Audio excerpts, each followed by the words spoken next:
kusan ina son in yi wa mutane takaitaccen bayani ne game da wani al'amari da za ka ga mutane sun fara suna tare, wasu sun yi nasara wasu kuma ba su yi nasara ba. Da yawa tambayoyi sukan yi yawa irin wannan kadari, especially a ce mutum ya fara wani abu tare da abokanan da suka fara tare, ko dai ya kasance wasu su yi nasara wasu ba su yi nasara ba, ko kuma ya zama daga bakin sun kasa nasara.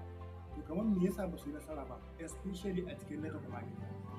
Sai mutane suna ganin kamar abun wahala da sauran irin bayani za su iya kawo ba.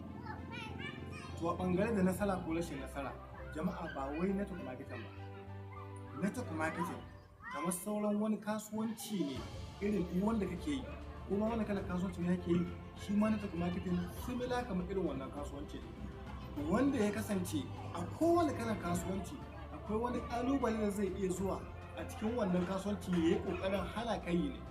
Wanda daga lokacin da ƙalubalen ya yi nasara a kanka in ka kasa yin shi, to ba za ka yi nasara ba.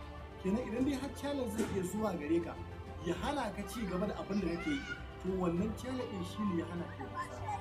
Ba iya network marketing ba, kenan sai ka ba wa kanka amsa me ya hana ka yin nasara. Saboda yanayi da kai ne yasa ba ka yi nasara ba. To a network marketing ko ma wani irin challenge zai zo ma, ko ma yanayi zai kama, in dai har ka ci gaba da yi, to za ka tsaya tare da waɗanda suka ci gaba da yi. Daga lokacin da kuma ka daina, to daga lokacin da sanarka ta tsaya bakin nan. Wannan shi ne iya asalin gaskiyar da yake faruwa. Saboda haka ka tambayi kanka, ka ba wa kanka amsa akan me yasa ba ka yi nasara ba. Domin wannan tambaya ce wacce za ka yi ma kanka.